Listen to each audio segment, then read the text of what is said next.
Question number 1 है, computer का पिता किसे कहा जाता है? Who is the father of the computer called? According to option आप अपना आंसर बता सकते हैं। क्या होगा आंसर इसका? कमेंट करें अपना आंसर आप जल्दी से और अपना और बताएं आपने कितने क्वेश्चन सही किए। ऑप्शन होगा इसका बी, चार्ल्स बेबेज को फादर ऑफ कंप्यूटर या कंप्यूटर का पिता कहा जाता है। ऑप्शन क्या होगा इसका? बी होगा। नेक्स्ट क्वेश्चन पे चलते हैं। और एक बात ध्यान रखिए आप, कंप्यूटर का अगर हिंदी में मतलब पूछा जाए तो इसे संगणक कहा जाता है। क्या कहा जाता है? संगणक कहा जाता है। लेकिन जब पूछा जाए फादर कौन है इसके, पिता किसे कहा जाता है, जनक किसे कहा जाता है, तब आप बताएंगे चार्ल्स बेबेज को कहा जाता है। क्वेश्चन नंबर है 2, यहाँ पर पढ़ लें अपना आंसर बता सकते हैं आप। क्वेश्चन नंबर 2, क्वेश्चन नंबर 2 पे लिखा है डब्ल्यू के जन्मदाता किसे कहा जाता है, या जन्मदाता कौन है, या पिता कौन है, फादर कौन है, जनक कौन है। इस तरह क्वेश्चन एग्जाम्स में पूछे जाते हैं। Who is the father of the W? क्या होगा आंसर इसका? ऑप्शन है इसका फ्रेंड डी। क्या है ऑप्शन?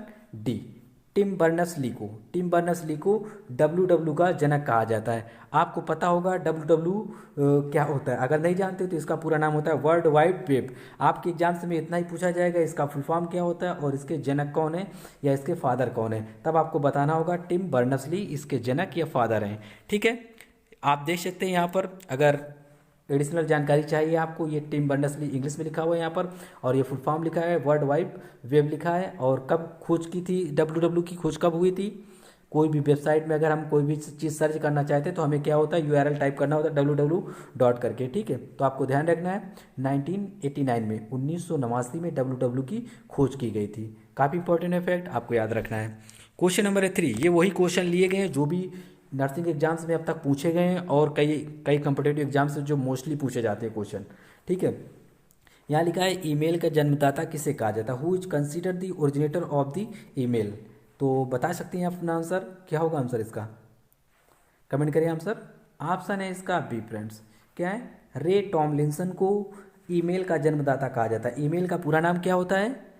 Electronic mail. कई बार पूछ लिया जाता है, जनरली ऐसे ही आपकी बेसिक जानकारी ली जाएगी आपके नर्सिंग एग्जाम्स में, कोई ज़्यादा टफ क्वेश्चन नहीं आएंगे। लेकिन कोर्स बहुत है, फिर भी हमने सेलेक्ट किए हैं जो भी एग्जाम्स में पूछे जा चुके हैं अभी हाल ही के या पिछले एग्जाम्स में। तो रे टॉमलिंसन इलेक्ट्रॉनिक मेल, इसी कहते हैं ईमेल। इसके क्या है? जन्मदाता हैं या जनक हैं या पिता हैं या फादर हैं। ठीक है, ऑप्शन क्या है इसका? बी है। आप यहाँ पर देख सकते हैं रे टॉमलिंसन किस तरह लिखा हुआ है इंग्लिश में, आर टॉमलिंसन के नाम से भी नहीं जाता है, इस तरह पूरा नाम इनका मिल सकता है आपको एग्जाम्स में। ठीक है, और कब किया था इन्होंने ईमेल का जो खोज किया था, ईमेल का इन्वेंटर है, ईयर क्या था? 1971 था।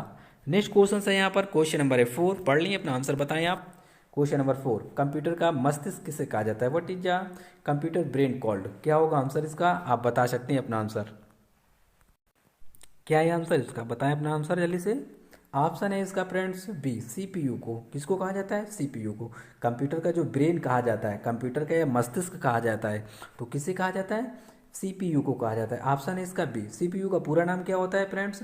सेंट्रल प्रोसेसिंग यूनिट होता है। क्या होता है? सेंट्रल प्रोसेसिंग यूनिट होता है। जो भी इंपॉर्टेंट फार्मूले हैं ये फुल फॉर्म होते हैं, हमने सेलेक्ट किए हैं, लास्ट में आपको बहुत अच्छे से क्लियर हो जाएगा। यहाँ पर आप देख सकते हैं सीपीयू का पूरा नाम क्या होता है। मोस्टली ये बहुत पूछे जाते हैं एग्जाम्स में, सिंपल होते हैं। अगर आप कंप्यूटर से नहीं जुड़े हैं तो हो सकता है आपको टफ लगे, लेकिन फिर भी आपको ये याद रखनी है। ठीक है, क्वेश्चन नंबर 5 यहाँ पर। क्वेश्चन नंबर 5 पढ़ सकते हैं आप, आंसर बता सकते हैं। एक निबल में कितने बिट होते हैं? How many bits in a nibble? क्या होगा आंसर इसका? ऑप्शन है इसका बी। क्या है ऑप्शन बी? 4 बिट होते हैं, 4 बिट। बिट का मतलब क्या होता है ये भी लिखना चाहे तो आप लिखें, तो बाइनरी डिजिट कहा जाता है। क्या होता है? बाइनरी डिजिट कहा जाता है इसे। तो एक निबल में कितने बिट होते हैं? 4 बिट होते हैं। काफ़ी इंपॉर्टेंट है, याद रखें आप इसे। यहाँ पर आप देख सकते हैं 4 बिट होते हैं। क्वेश्चन नंबर यहाँ पर 6, पढ़ लें अपना आंसर बताएं। क्वेश्चन नंबर 6, एक बाइट में कितने बिट होते हैं? How many bits are in a byte? क्या होगा आंसर इसका? ऑप्शन है इसका ए, 8 बिट होते हैं। कितने? एक बाइट में 8 बिट होते हैं और एक निबल में 4 बिट होते हैं। निबल में 4 बिट होंगे और एक बाइट में कितने बिट होंगे? 8 बिट होंगे। कितने? 8 बिट होंगे। अगर आपको समझ में आ रहा तो ठीक है, हो सकता है आपको ना जानते हो आप, लेकिन जैसा ऑप्शन टू ऑप्शन लिखा है, कम से कम इतना आंसर जरूर क्लियर रखें कि एक बाइट में कितने बिट होते हैं? 8 होते हैं। ठीक है, आपको इसी तरह थोड़ा याद रखना है, बस आपका एग्जाम क्लियर हो जाएगा। यहाँ से जो भी क्वेश्चन कंप्यूटर से आएंगे, तो एक बाइट में कितने बिट होते हैं? 8। नेक्स्ट क्वेश्चन पे चलते हैं। क्वेश्चन नंबर है यहाँ पर 7। ये सभी क्वेश्चन कई बार एग्जाम में पूछे गए हैं, बहुत बार रिपीट होते हैं। बाइनरी डिजिट में कौन सी संख्याएं होती, what numbers are there in binary digit? क्या होगा आंसर इसका, आप बता सकते हैं। ऑप्शन है इसका सी, 0 और 1 होता है। जो कंप्यूटर में बाइनरी डिजिट होता है, बाइनरी डिजिट क्या होता है, दो नंबरों से मिलकर बनता है, जिसे कहा जाता है 0, 1 या 0, 1। ये 0, 1 को ही बाइनरी डिजिट कहा जाता है। कंप्यूटर का जो भी कार्य होता है वो 0, 1 पे होता है। किस पे, 0, 1 पे। कंप्यूटर कोई भी डाटा अगर कलेक्ट करता है, कोई भी डाटा समझता है तो उसे 0, 1 के रूप में वो समझता है, ठीक है। 0, 1, 0, 1, 0, 0 करके कुछ भी समझता है, वो कंप्यूटर इसी लैंग्वेज पे कार्य करता है। क्या है, बाइनरी डिजिट।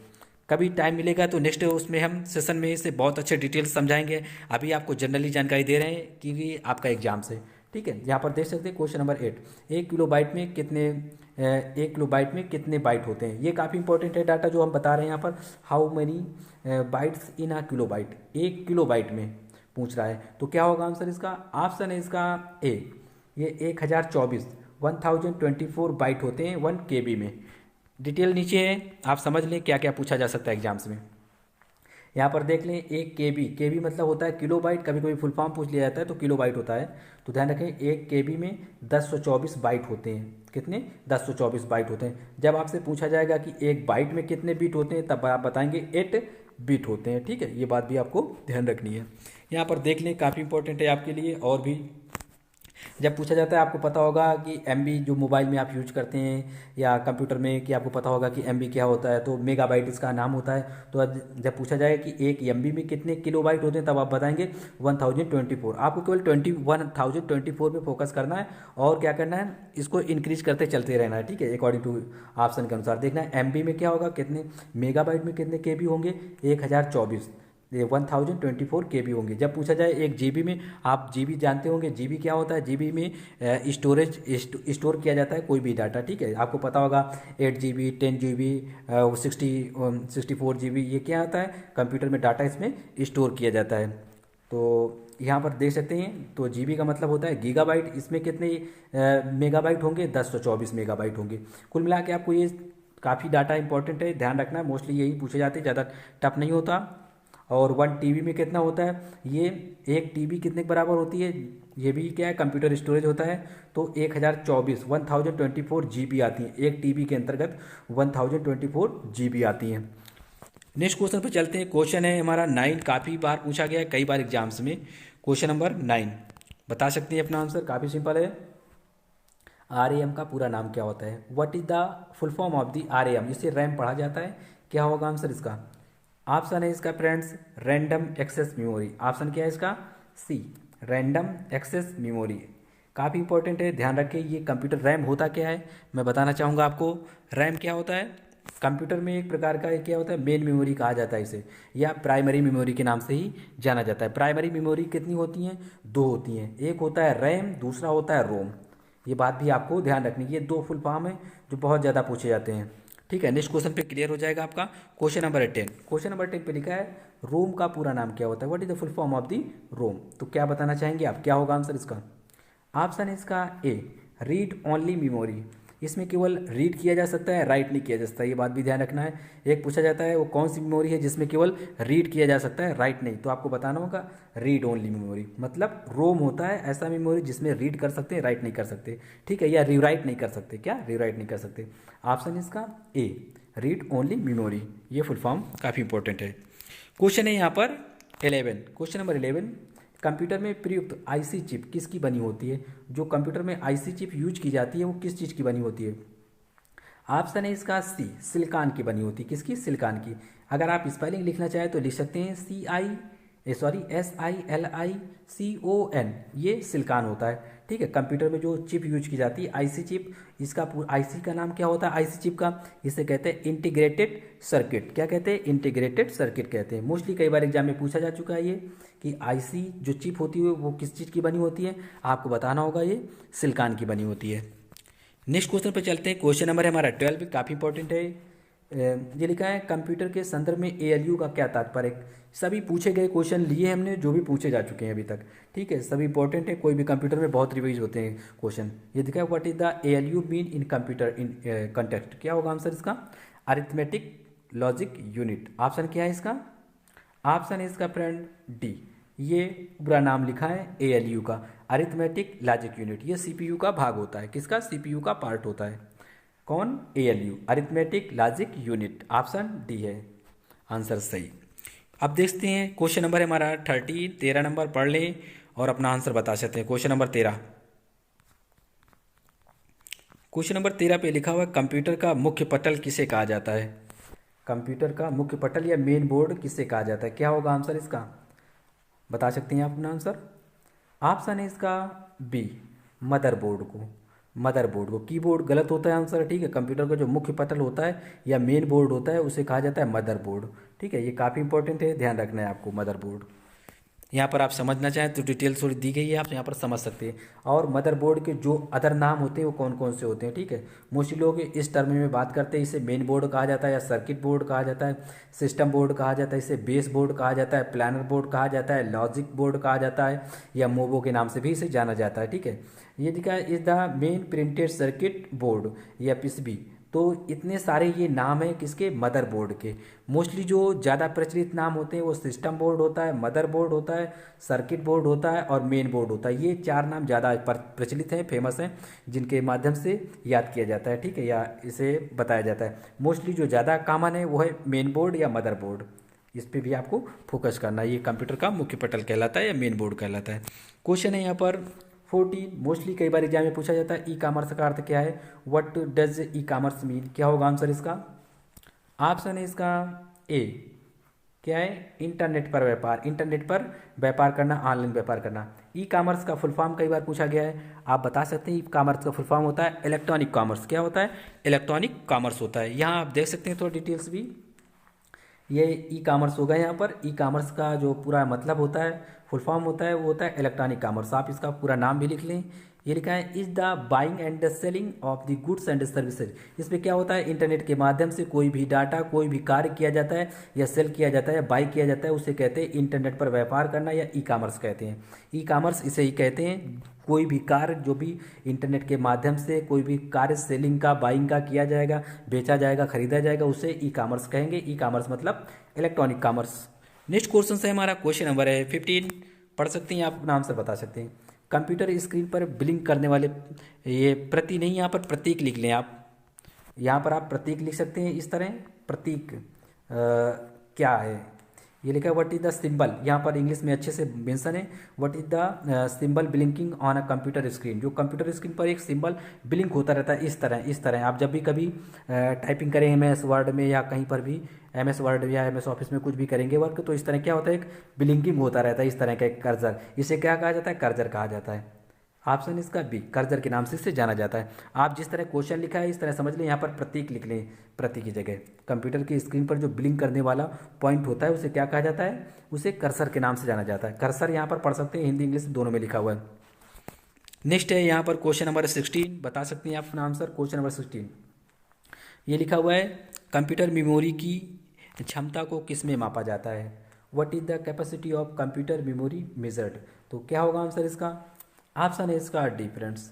कंप्यूटर जो मेमोरी क्षमता होती है उसे बाइट में मापा जाता है। कभी भी देखना, अगर आप कभी कंप्यूटर यूज करते होंगे तो उस पर जो भी MB या मूवी कोई भी अगर उस पर अपलोड होती है, अगर उसके आप स्टोर करते हैं तो उसकी जब आप प्रॉपर्टी चेक करेंगे, जब जाके प्रॉपर्टी ऑप्शन में जाएंगे तो उस पर लिखा होगा ये 1024 बाइट ऐसे करके लिखा होगा।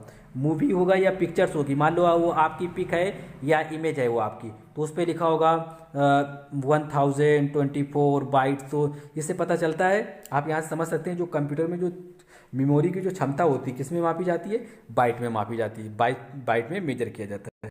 नेक्स्ट है क्वेश्चन नंबर, आप पढ़ सकते हैं 16 पे लिखा है निम्न में से कौन सा आउटपुट डिवाइस है? Which of the following is an output device? क्या होगा आंसर इसका? ये भी हाल एग्जाम्स में पिछली बार पूछा गया था, नर्सिंग एग्जाम्स में भी। तो निम्न से कौन सा आउटपुट डिवाइस है? ऑप्शन है इसका डी, प्रिंटर को आउटपुट डिवाइस कहा जाता है। बाकी जो ABC दिए गए हैं ये इनपुट डिवाइस के अंतर्गत आते हैं। आपको ये बात बहुत ध्यान रखनी है, मोस्टली यहाँ से क्वेश्चन एक बनता है, इनपुट डिवाइस, आउटपुट डिवाइस। तो इनपुट डिवाइस कौन से हैं? माउस, कीबोर्ड, माइक, ये इनपुट डिवाइस हैं। जो प्रिंटर है ये आउटपुट डिवाइस के अंतर्गत आता है। आपको अगर समझ में ना आ रहा हो, जैसा आप बताया जा रहा है, आप इसी तरह सारे एग्जाम्पल याद कर ले तो ज़्यादा अच्छा है। क्वेश्चन है यहाँ पर 18, पढ़ लें धीरे धीरे आपके अंदर एक समझ डेवलप हो जाएगी। 2-3 वीडियो आएंगे इस पे कंप्यूटर पे, कंप्लीटली जो भी क्वेश्चन अगर कंप्यूटर से आएंगे 100% ये से क्लियर हो जाएंगे। क्वेश्चन लिखा है 18, निम्न में से कौन सा आउटपुट डिवाइस नहीं है? Which of the following is not an output device? क्या होगा आंसर इसका? अब यहाँ पर पूछा गया है कि आउटपुट डिवाइस नहीं है, तो कौन सा नहीं है आउटपुट डिवाइस? अभी हमने बताया था बी। यहाँ पर लिखा हुआ है कीबोर्ड। कीबोर्ड क्या है? ये आउटपुट डिवाइस नहीं है, क्योंकि ये क्या है, एक इनपुट डिवाइस है। बाकी जो प्लाटर दिया गया है, मॉनिटर दिया गया है और प्रिंटर दिया गया है, ये कुछ प्रचलित हैं, ये ज़्यादा फेमस हैं, इन्हीं के बारे में क्वेश्चन हमेशा पूछा जाता है। ठीक है, तो ध्यान रखना है आपको, जो आउटपुट डिवाइस नहीं है वो कीबोर्ड नहीं है। कीबोर्ड क्या है? एक इनपुट डिवाइस। बाकी जो दिए गए हैं ऑप्शन ए सी डी, ये आउटपुट डिवाइस है। यहाँ पर आप देख सकते हैं कुछ एडिशनल जानकारी आपके लिए काफ़ी इंपॉर्टेंट है। कीबोर्ड ये क्या है? इनपुट डिवाइस के अंतर्गत आता है, इसलिए ये आउटपुट डिवाइस नहीं है। आउटपुट डिवाइस और कौन कौन सी होती हैं आपको ध्यान देना है। यहाँ पर मॉनिटर आउटपुट डिवाइस है, कार्ड रीडर आउटपुट डिवाइस है, प्रिंटर आउटपुट डिवाइस है, प्लॉटर आउटपुट डिवाइस है, स्पीकर आउटपुट डिवाइस है। ये आप याद कर ले, यहाँ से क्वेश्चन बन जाता है। प्लाटर, प्रिंटर, इस सब में क्या होता है? दोनों प्रिंटिंग की जाती है। कार्ड रीडर आप लोग जानते होंगे। यहाँ पर मॉनिटर, हम इसमें जो भी बता रहे हैं आपके लिए इतना याद कर लें, काफ़ी इंपॉर्टेंट है। आउटपुट क्या होता है, इनपुट क्या होता है, इसे हम नेक्स्ट वीडियो में और अच्छे से डिटेल्स समझाएंगे, आपको अच्छे से समझ में आ जाएगा। इंग्लिश में जो बात हिंदी में लिखी वही चीज़ यहाँ पर इंग्लिश में मेंशन है, अगर आप इंग्लिश में देखना चाहें। मॉनिटर लिखा है, कार रीडर है, प्रिंटर है, कामा प्लाटर है, कामा स्पीकर है। ठीक है, ये कामा लगा हुआ है, ध्यान रखिए आप, ये सभी आउटपुट डिवाइस के अंतर्गत आ जाती हैं। ठीक है, ये बात हमेशा आपको इंग्लिश में याद रखनी है कि आउटपुट डिवाइस कौन कौन सी चीज़ें होती हैं, ये मेंशन है यहाँ पर। नेक्स्ट क्वेश्चन है, क्वेश्चन नंबर है 19 पे पढ़ सकते हैं और अपना आंसर बता सकते हैं। क्वेश्चन नंबर 19 पे, क्वेश्चन नंबर 19 पे लिखा है कि निम्न में से कौन सी इनपुट डिवाइस नहीं है? Which of the following is not an input device? क्या होगा आंसर इसका? कौन सी इनपुट डिवाइस नहीं है? ऑप्शन है इसका ए, आपको पता होगा मॉनिटर, मैंने अभी यहाँ पर मेंशन किया है। ये देखो मॉनिटर लिखा है हिंदी इंग्लिश में, यहाँ पर देख सकते हैं। मॉनिटर क्या है? आउटपुट डिवाइस है। ये हेडिंग देख ले, यहाँ पर मॉनिटर आउटपुट डिवाइस है, तो इसलिए आप कहेंगे कि मॉनिटर आउटपुट इनपुट डिवाइस नहीं है, क्योंकि ये आउटपुट डिवाइस है। बाकी जो दी गई है बी सी डी, ये क्या है? इनपुट डिवाइस के एग्जाम्पल हैं ऑप्शन ए के अलावा, क्योंकि ऑप्शन जो ए में मॉनिटर दिया गया ये आउटपुट डिवाइस के अंतर्गत आता है। ओके, यहाँ पर आप देख सकते हैं जो भी इम्पोर्टेंट हैं आउटपुट डिवाइसेज कौन कौन सी होती हैं, काफ़ी सारी होती हैं, लेकिन मैंने कम्प्लीटली पूरी कवर की है। यहाँ पर देख सकते हैं आप कौन कौन सी होती हैं जो इम्पोर्टेंट होती हैं, मोस्टली एग्जाम में पूछी जाती हैं। तो यहाँ पर आप देख सकते हैं जो इनपुट डिवाइस होती हैं, आप इसको लिख सकते हैं।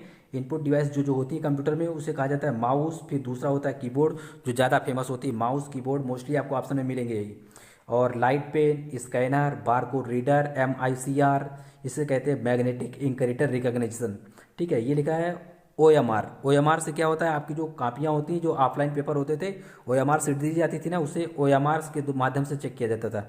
इसे कहते हैं ऑप्टिकल मार्क रीडर। ठीक है, ये माइक, ये सभी क्या है? ये इनपुट डिवाइस है। जो बात यहाँ पर हिंदी में लिखी वही चीज़ यहाँ पर इंग्लिश में मेंशन है। आप देख सकते हैं mouse, keyboard, light pen, joystick. यहाँ पर थोड़ा एक एक्स्ट्रा वर्ड लिखा है जॉयस्टिक। जॉयस्टिक से क्या किया जाता है? गेमिंग में इसका इस्तेमाल किया जाता है। एक प्रकार का ये पॉइंटिंग डिवाइस टाइप से होता है और इससे गेम खेला जाता है। बहुत बड़े बड़े मॉलों में क्या होता है, मोस्टली आपको मिल जाएगा जॉयस्टिक, और भी कई जगह होता है, कंप्यूटर कैफ़े में भी कई जगह इस्तेमाल किया जाता है जॉयस्टिक का। तो ये सारी क्या है? ये सभी इनपुट डिवाइसेज हैं। क्या है? Input devices. OMR, MICR, ये काफ़ी इंपॉर्टेंट है, माउस कीबोर्ड। तो आपको इतनी बात ध्यान रखनी है कि ये क्या है? सभी इनपुट डिवाइसेज के एग्जाम्पल हैं। ये 2017 एग्जाम्स में भी, स्टाफ नर्स में भी पूछा जा चुका क्वेश्चन है।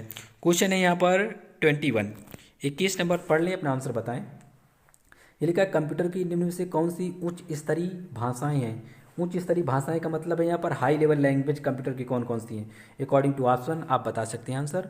ऑप्शन है इसका फ्रेंड्स डी, ये सभी कोबॉल, पास्कल, बेसिक, ये कंप्यूटर की हाई लेवल लैंग्वेज है। उच्च स्तरीय भाषाएं हिंदी में कहेंगे, इंग्लिश में कहेंगे इसे high level language of computer. ठीक है, कंप्यूटर की ये हाई लेवल लैंग्वेज है। आपसे एग्जाम्स में पूछेगा कि कंप्यूटर की कौन सी हाई लेवल लैंग्वेज नहीं है। जो इनके अलावा होगी, अभी हम और बात करेंगे, आपको समझ में आ जाएगा कि असेंबली भाषा क्या है। ये कंप्यूटर की हाई लेवल लैंग्वेज नहीं है। असेंबली लैंग्वेज जो होती है ये हाई लेवल लैंग्वेज नहीं है, आपको इतनी बात ध्यान रखनी है। ये लो लेवल लैंग्वेज है। कौन? Assembly language. मोस्टली असेंबली को अलग करना होता है, बाकी जो दी गई है यहाँ पर मेंशन है ये सभी हाई लेवल लैंग्वेज के एग्जाम्पल हैं लैंग्वेज के। ओके, अभी हम बात करेंगे यहाँ पर, समझ लें सारी, काफ़ी इंपॉर्टेंट है। हाई लेवल लैंग्वेज में और कौन कौन सी लैंग्वेज आती है? बेसिक हाई लेवल लैंग्वेज के अंतर्गत आती है। फोर्ट्रान एक प्रकार की कंप्यूटर लैंग्वेज है, ये भी हाई लेवल लैंग्वेज के अंतर्गत आती है। फिर लिखा है यहाँ पर कोबोल, कोबोल भी क्या है? कंप्यूटर की हाई लेवल लैंग्वेज है। सी प्लस प्लस 4GL इसको कहते हैं 4th जनरेशन लैंग्वेज।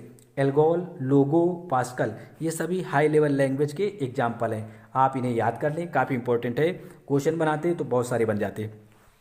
आप देखिए कुछ very very important full form के बारे में बात करेंगे जहाँ से मोस्टली एग्जाम्स में पूछे जाते हैं। हमने सेलेक्ट किया, अगर आप SSC एग्जाम्स दे रहे हैं तो यहाँ से मोस्टली आपको एक क्वेश्चन मिल सकता है, एक या दो भी मिल सकते हैं यहाँ से, कि जो SSC एग्जाम देते हैं कंप्यूटर का और भी अदर भी कंप्यूटर एग्जाम में यहाँ से बन सकते हैं।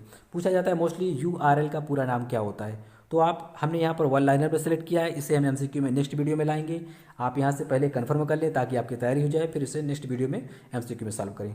क्वेश्चन नंबर यहाँ पर लिखा है 1 पे लिखा है URL का पूरा नाम। आप ध्यान रखें, यूनिफॉर्म रिसोर्स लोकेटर, जो भी हिंदी मीडियम से हैं इंग्लिश में याद करें। जिस चीज़ का प्रोनाउंसिएशन समझ में नहीं आ रहा उसे आप हिंदी में लिख सकते हैं। ये लिखा है ISP का पूछा जाता है पूरा नाम क्या होता है? इंटरनेट सर्विस प्रोवाइडर, काफ़ी इंपॉर्टेंट है, वेरी वेरी इंपॉर्टेंट है। यहाँ पर देख सकते हैं क्वेश्चन नंबर 3 पे यहाँ पर मेंशन है VDU का पूरा नाम, विजुअल डिस्प्ले यूनिट। 4 नंबर पे है HHL का पूरा नाम होता है high level language. High level language कौन कौन सी होती हैं? अभी हमने बताया था, फोर्ट्रान, बेसिक, लोगो, पास्कल, ये सभी क्या हैं? हाई लेवल लैंग्वेज हैं। नेक्स्ट है 5 नंबर पे लिखा है KBPS का पूरा नाम क्या होता है? किलोबाइट्स पर सेकेंड, काफ़ी इंपॉर्टेंट है, सभी पूछे जा चुके हैं। फिर लिखा है 6 नंबर पे DBMS का मतलब होता है डाटाबेस मैनेजमेंट सिस्टम, ये कई बार भी पूछा गया है। OCR ऑप्टिकल मार्क रीडर, आप कंफर्म कर ले, ये बहुत इंपॉर्टेंट है, आप समझ नहीं सकते इतना कि जब भी फुल फॉर्म पूछा जाता है तो इससे बाहर नहीं जाएगा। MICR का पूरा नाम क्या होता है? मैग्नेटिक इंक कैरेक्टर रिकॉग्निशन, बहुत जगह एग्जाम में मिलेगा आपको, ऑप्शन में यहाँ पर रीडर मिलता है क्या, और कई बुक में भी दिया गया है रीडर, लेकिन जो इसका रियल में जो मीनिंग है वो रिकॉग्निशन हो, क्या है? रिकॉग्नाइजेशन या रिकॉग्निशन पढ़ते हैं, इसे क्या पढ़ते हैं? रिकॉग्निशन। तो आपको ध्यान रखना है, माइकर ये चेक में होता है, नंबर 1 क्या होता है? जो बैंक चेक होती है ना उसमें होता है। तो MICR तो मैग्नेटिक इंक कैरेक्टर रिकॉग्निशन, यहाँ पर रीडर मिलेगा वो गलत होगा, अगर रिकॉग्निशन दिया गया तो यही ऑप्शन सही माना जाता है, ठीक है। तो आपको ये बात को ध्यान रखना है। यहाँ पर लिखा है 9 नंबर पे रैम, मोस्टली बहुत बार पूछा गया, रैंडम एक्सेस मेमोरी होता है, लिख लें, याद कर लें, रट लें। रोम का मतलब होता है read only memory, very very important. RAM ROM ये क्या है? एक प्रकार की कंप्यूटर की मेन मेमोरी कहें या प्राइमरी मेमोरी कहें, ठीक है। मेमोरी कितने प्रकार की होती हैं? 2 प्रकार की होती है, ये बात भी ध्यान रखें। कौन कौन सी? प्राइमरी मेमोरी और सेकेंडरी मेमोरी। प्राइमरी के अंतर्गत ये 2 आएंगी, रैम आएगी, रोम आएगी। सेकेंडरी के अंतर्गत जब बात करेंगे तो हार्ड डिस्क जो होती है ना, हार्ड डिस्क जो कंप्यूटर के अंदर होती है, और CD रोम, DVD कैसेट, आपने देखा होगा मूवी वूवी जो जिसके यहाँ पहले चलता था, CD VCR, उसमें क्या होता है? जो वो वाला जिसमें CD में जो डाटा स्टोरेज होता है उसे कहते हैं secondary memory. Okay, next video में अच्छे से समझाएंगे, यहाँ पर आप समझ लें केवल जानकारी के लिए। GUI का पूरा नाम क्या होता है? Graphical user interface. क्या होता है? Graphical user interface. ये सभी सिंपल से हैं और जर्नली हैं जो पूछे जाते हैं मोस्टली एग्जाम्स में। अगर जब भी क्वेश्चन पूछा जाएगा फॉर्म से, आपसे यहाँ से क्लियर हो जाएगा। ईमेल का मतलब क्या होता है? इलेक्ट्रॉनिक मेल, काफ़ी इंपॉर्टेंट है। फिर 13 नंबर पे लिखा है DNS, डोमेन नेम सिस्टम। अगर आप हिंदी में लिखना चाहें तो जो भी हम बोल रहे हैं प्रोनाउंसिएशन आप लिख सकते हैं, डोमेन नेम सिस्टम। ओके, आप यहाँ पर देखें 40 नंबर पे CD का पूरा नाम क्या होता है? CD ये कम्पैक्ट डिस्क, इसको कहेंगे सेकेंडरी स्टोरेज डिवाइसेज का एग्जाम्पल है। AI बहुत पूछा जाता है। AI का मतलब है, अभी आपने देखा होगा जो आप लोग मोबाइल्स यूज करते हैं उस पर कैमरा लिख के आता है, कैमरे में क्या लिख के आता है? AI मतलब होता है आर्टिफिशियल, वो अपने अनुसार क्या करता है? एडजस्टमेंट कर लेता है, कितना लाइट चाहिए, कितना ब्राइटनेस चाहिए। और जो आपके मोबाइल्स पे स्क्रीन पे लाइट ब्राइटनेस होती है वो भी क्या है? मोस्टली सभी मोबाइल्स में AI आ गया है। AI का मतलब क्या है? आर्टिफिशियल इंटेलिजेंसी है, ये लिखा है इंटेलिजेंसी, ठीक है। इस तरह ध्यान रखना है आपको, ये स्पेलिंग होगी AI का पूरा नाम, ठीक है। फिर है नेक्स्ट यहाँ पर 16, WW का पूरा नाम कई बार पूछा जाता है, सिंपल है, याद कर लें, वर्ल्ड वाइड वेब, ये लिखा हुआ है यहाँ पर। फिर 17 पे लिखा है बिट का मतलब होता है binary digit, very important. Next है यहाँ पर 18 नंबर पे COBOL, कोबोल पढ़ेंगे, इसे क्या पढ़ेंगे? तो कोबोल इसे पढ़ेंगे, आप ध्यान रखें, कॉमन बिजनेस ओरिएंटेड लैंग्वेज, काफ़ी इंपॉर्टेंट है, पूछा जाता है इसका उपयोग किस क्षेत्र में होता है, तो आप बताएंगे बिजनेस के क्षेत्र में या व्यवसाय के क्षेत्र में। हिंदी मीडियम से है तो लिख लें व्यवसाय के क्षेत्र में कोबोल लैंग्वेज का यूज किया जाता है। बहुत बार पूछा जाता है एग्जाम्स में कोबोल का कहाँ यूज होता है और फुल फॉर्म क्या है। और फिर लिखा है यहाँ पर 19 नंबर पे CRT का पूरा नाम क्या होता है, कैथोड रे ट्यूब। वैसे भी आपको ये सारी चीज़ें आनी चाहिए, आपकी जानकारी के लिए काफ़ी अच्छा है ये, ठीक है। ये मोस्टली आपको देखने को मिलता है। CRT LCD क्या होता है, लिक्विड क्रिस्टल डिस्प्ले, ये पूरा नाम है इसका। फिर है PDF, ये आर्मी में पूछा गया था, एयरफोर्स में भी और कई भी एग्जाम्स में, और जो CCC एग्जाम्स होते हैं मोस्टली कई बार ये पूछा जाता है। PDF का पूरा नाम क्या होता है, जो आपने सुना होगा PDF फाइल, ये होता है पोर्टेबल डॉक्यूमेंट फाइल। क्या होता है, पोर्टेबल डॉक्यूमेंट फाइल। नेक्स्ट है FATF, file transfer protocol, file transfer protocol याद रखना है आपको हमेशा के लिए, बहुत इंपॉर्टेंट है। फिर लिखा है HTML, आपने सुना होगा HTML डॉक्यूमेंट या HTML फाइल, तो ये लिखा है हाइपर टेक्स्ट, ये एक साथ लिखा मिलेगा आपको, markup language, hyper text markup language. Next लिखा है यहाँ पर 24 पे लिखा है HTTP, hyper text transfer protocol, काफ़ी इंपॉर्टेंट है, याद कर लें। ये लिखा है GIGO, इसका मतलब होता है गार्बेज इन गार्बेज आउट। फिर आपको पता होगा PC क्या होता है, पर्सनल कंप्यूटर के बारे में बात करते हैं। फिर है यहाँ पर 27 नंबर पे, ये IBPS बैंक में पूछा गया था कई बार और चर्चा में भी रहता है बहुत ज़्यादा। ये लिखा है TCP, transmission control protocol, transmission control protocol, mostly exam में पूछा जाता है। फिर लिखा है IP आपको पता होगा एक प्रकार का एड्रेस होता है कंप्यूटर पे, ये लिखा है internet protocol, internet protocol. Next है यहाँ पर UPS तो जानते होंगे आपके क्या होता है, ये लिखा है अनइंटरप्टेबल पावर सप्लाई। इसकी स्पेलिंग कंफर्म करें तो ज़्यादा अच्छा होगा हिंदी मीडियम से जो भी है, क्योंकि इसका प्रोनाउंसिएशन कई प्रकार का उल्टा सीधा मिल जाता है, इंग्लिश में आपको सेम टू सेम स्पेलिंग मिल जाएगी, ठीक है। अनइंटरप्टेबल पावर सप्लाई काफ़ी इंपॉर्टेंट है। ये होते बहुत हैं लेकिन जो भी इंपॉर्टेंट हैं वही हमने सेलेक्ट किए हैं। ये लिखा है 30 WAN, वाइड एरिया नेटवर्क, ये WAN होता है। आपसे एक एग्जाम से में पूछा जा सकता है कि जो ATM लगाए जाते हैं, ATM जो होते हैं आपको पता होगा, आपका बैंक कहीं और है और कहीं और जगह ATM पे आप पैसे निकाल लेते हैं, तो ये क्या होता है, वैन का एग्जाम्पल है। किसका एग्जाम्पल, वैन का। वैन मतलब होता है वाइड एरिया नेटवर्क होता है। फिर लिखा है 31 नंबर पे, 31 नंबर पे लैन, लोकल एरिया नेटवर्क। लैन क्या होता है हम आपको बताना चाहेंगे। मान लो एक बिल्डिंग है, एक बिल्डिंग में बहुत सारे कंप्यूटर हैं, बहुत सारे लोग कार्य करते हैं, तो एक दूसरे से जो कंप्यूटर कनेक्ट होते हैं, एक कंप्यूटर में, एक कंप्यूटर से कई एक दूसरे पे क्या होता है, वायर जाते हैं। आप कंप्यूटर कैफ़े पे गए होंगे, देखा होगा कि एक ही कंप्यूटर से बहुत सारे कंप्यूटर कनेक्ट होते हैं, एक इधर होगा, एक इधर होगा, एक इधर होगा, बहुत सारे कंप्यूटर कनेक्ट होते हैं, मतलब वो लैन का यूज करते हैं। किसका यूज करते हैं, लैन का। इसमें एक दूसरे, इसका वायर है इसमें, इसका वायर इसमें, ये लैन का यूज किया जाता है। आपने देखा होगा बहुत सारे वायर एक दूसरे कंप्यूटर से कनेक्ट होते हैं, मतलब वो लैन का एग्जाम्पल है। वैन का एग्जाम्पल क्या है, ATM, ऑटोमेटेड टेलर मशीन कहा जाता है, इसका पूरा नाम होता है लोकल एरिया नेटवर्क। एक फुल फॉर्म काफ़ी प्रचलित है, वाईफाई का मतलब क्या होता है, वायरलेस फिडेलिटी। आपको याद रखना है क्या, वायरलेस फिडेलिटी। नेक्स्ट है 33 नंबर पे, 33 नंबर पे मेंशन है IC का पूरा नाम क्या होता है, इंटीग्रेटेड सर्किट। और ये किस चीज़ की बनी होती है कंप्यूटर में, सिलिकॉन की बनी होती है। यहाँ पर आप देख सकते हैं सिलिकॉन की बनी होती है। इसे अर्धचालक भी कहा जाता है, सेमीकंडक्टर के नाम से भी जाना जाता है, ये बात भी ध्यान रखनी है आपको। फिर लिखा है LED, LCD LED के बारे में काफ़ी सुनते होंगे आप लोग। तो LED का जो मतलब होता है, ये होता है light emitting diode, light emitting diode, और LED का लिक्विड क्रिस्टल डिस्प्ले, ठीक है। तो उम्मीद है आप को अच्छा लगा होगा, ये सभी देख लें, लिख लें, याद कर लें। नेक्स्ट वीडियो में अच्छे डिटेल्स समझाएंगे, आपको समझ में आ जाएगा पूरी तरह से। और मोस्टली जब भी एग्जाम्स में क्वेश्चन पूछे जाएंगे यहीं से आपको ये क्लियर हो जाएंगे। क्वेश्चन है 22, वह रोगी जो एक शब्द को एक से अधिक बार बार दोहराता है या व्यक्त करता है तो उसे क्या कहेंगे। यहाँ पर देख लेंगे इसमें, what is the patient who continue to the repeat और the express a word more than once. तो ये हमारा लास्ट वीडियो का क्वेश्चन था। क्या है इसका आंसर, इसका जो राइट आंसर है A है। क्या है, स्टीरियोटाइप कहते हैं उसे।